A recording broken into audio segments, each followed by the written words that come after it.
অনেকে মনে করেছেন যে হাসিনা পালিয়ে গেছে, কাজ শেষ হয়ে গেছে।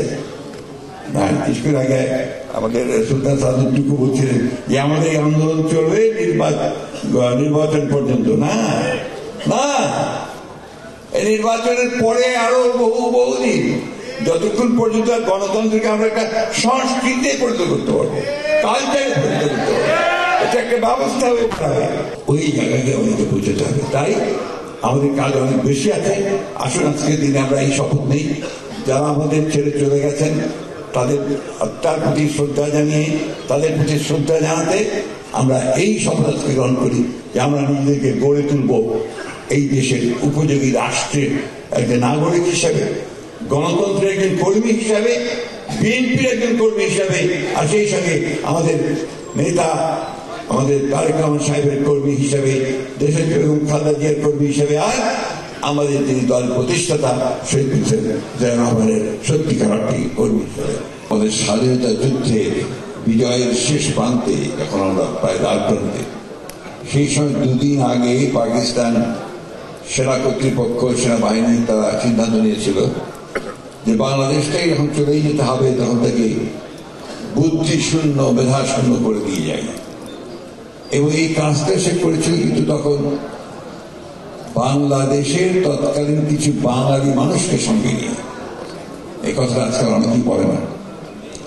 আল বদর নামে একটা বাহিনী তৈরি করা হয়েছিল তখন। সেই আল বদর বাহিনীকে দিয়ে, এবং তারা অনেকেই ঢাকা বিশ্ববিদ্যালয়ের ছাত্র ছিল, অনেকে শিক্ষকও ছিল, তাদেরকে দিয়ে এই বাহিনী তৈরি করে ঢাকা বিশ্ববিদ্যালয়ের শ্রেষ্ঠ শিক্ষক, ইঞ্জিনিয়ার, বুদ্ধিজীবী, চিকিৎসক, মহিলা সাংবাদিক, মহিলা নেত্রী, তাদেরকে তুলে নিয়ে রায়ের বাজারের যে বদ্ধভূমি, সেই বদ্ধভূমিতে হত্যা করা হয়েছিল। সেটা এখন আমাদের মনে খুব জল করে সবসময়।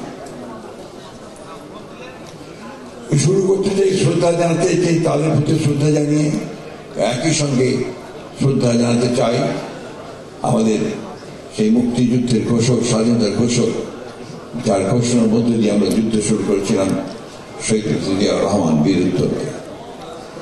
আমি শ্রদ্ধা জানাতে চাই সেই মুক্তিযুদ্ধে যারা শহীদ হয়েছিলেন তাদের সকলের প্রতি। আমি কিছুদিন আগেই হামিদ ভাইকে একটা কথা বলছিলাম যে কেন জানি একটা প্রবণতা লক্ষ্য করা যাচ্ছে যে ৭১কে একটু পেছনে রাখা। আমার মনে হয় এটা আরেকটা ওই ষড়যন্ত্রী অংশ, যেখানে মূল ইতিহাস থেকে জাতিকে দূরে সরিয়ে দেওয়া। যেমন ১৯৪৭ সালের পার্টিশনকে অনেকে বলেন যে এটা একটা ভুল সিদ্ধান্ত ছিল, কিন্তু ১৯৭১ সালে আগে ১৯৪৭ সালে ব্রিটিশদেরকে তাড়িয়ে পাকিস্তান নামক রাষ্ট্র ইচ্ছে নির্মিত না হতো, তাহলে এই বাংলাদেশের উদ্ভব কিভাবে হতো এটা আমি ঠিক বুঝতে পারি না। অনেকেই সেটা বলেন।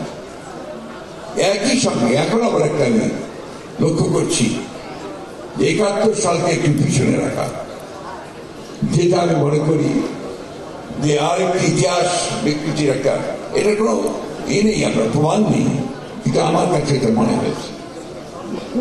এই বিষয়টা থেকে আমাদেরকে সজাগ থাকতে হবে।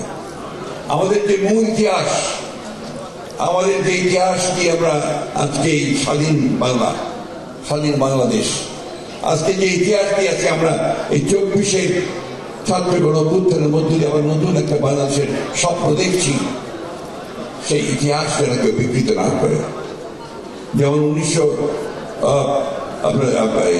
গত ১৫ বছর ধরে ইতিহাসকে বিকৃত করা হয়েছে, ঠিক তেমনি করে এখন যেন আবার কোনো ইতিহাসকে বিকৃত করা না হয়, সেই জন্য সকলকে সজাগ থাকার জন্য অনুরোধ করব।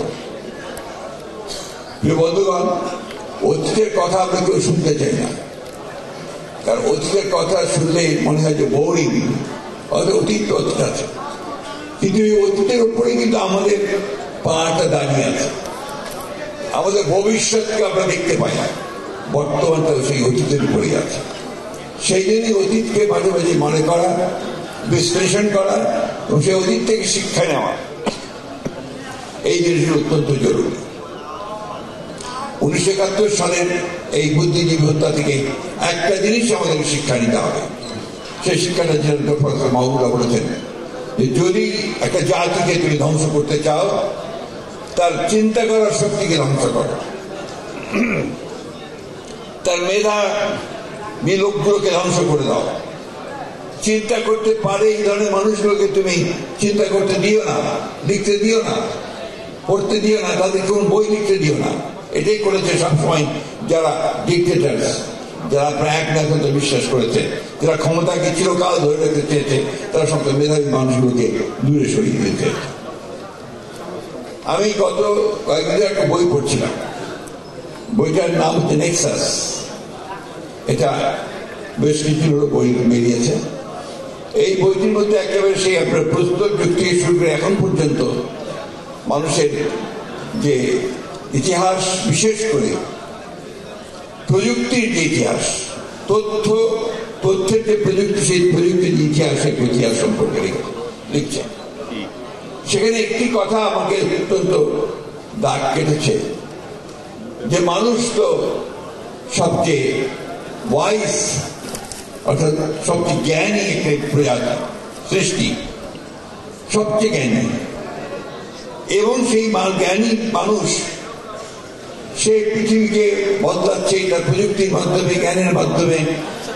এই এমন একটা জায়গায় নিয়ে যাচ্ছে যে এখানে সে অপ্রতিরোধ্য হচ্ছে।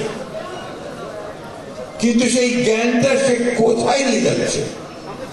জ্ঞান নিয়ে যাচ্ছে তার ক্ষমতাকে টিকিয়ে রাখার জন্য, অন্যকে হত্যা করার জন্য, তার শক্তি, তার ক্ষমতা, পাওয়ারকে এস্টাবলিশ করার জন্য। কিন্তু আলটিমেটলি এখন কি যাচ্ছে, এখন আলটিমেট যে টেকনোলজি, প্রযুক্তি আসছে, আর্টিফিশিয়াল ইন্টেলিজেন্স, এই আর্টিফিশিয়াল ইন্টেলিজেন্সটা মানুষকে কোথায় নিয়ে যাবে? সেটা তার এক্সটিংক্ট করবে, তাকে সে ধ্বংস, দায়িত্ব বেরিয়ে করে দেবে। শুধু এই কথাগুলো এই জন্য বলছি যে এটার সঙ্গে আমাদের এই আন্দোলন, আমাদের জ্ঞান, আমাদের সবকিছু একটা মিল আছে। ইদানিংকালের রাজনীতি দেখে আমার কাছে মনে হয় যে আমরা কি আমাদের নিজেদেরকে শেষ করার জন্য কাজ করছি, আমাদেরকে আমাদের নিজেদের ক্ষতি করার জন্য কাজ করছি। এই কথাগুলো মনে হওয়ার কারণ আছে, সেজন্যই বলছি। ইদানিং দেখবেন পত্র পত্রিকায় যে সমস্ত দেখা হয়, আমরা এমন এমন কথা বলছি, এমন এমন সমস্ত উক্তি করছি, মন্তব্য করছি, যেগুলো আমাদের নিজেদেরই ক্ষতি করছে। আজকে কেউ ভুলে যাচ্ছি আমরা যে একটা চরম ক্রান্তিকর সন্ধিলগ্নে আমরা এগোচ্ছি। আমরা একটা ফ্যাসিস্ট গভর্নমেন্ট যে আমাদের সমস্ত প্রতিষ্ঠানগুলোকে ধ্বংস করে দিয়েছে, সেটাকে পরাজিত করে আমরা একটা নতুন ব্যবস্থার দিকে যেতে চাই। এটা আমাদের সকলের ইচ্ছা, সকলের। কিন্তু সেই ইচ্ছাকে বাস্তবায়ন করতে হলে আমাদের যে কাজগুলো করা দরকার, আমাদের যে ধৈর্য ধরা দরকার, আমাদের যে মেধার চর্চা করে সামনের দিকে এগিয়ে যাওয়া দরকার, অত্যন্ত সতর্কতার সঙ্গে পদক্ষেপ রাখা দরকার। সেই বিষয়গুলো কেন জানি না আমরা ভুলে যাচ্ছি।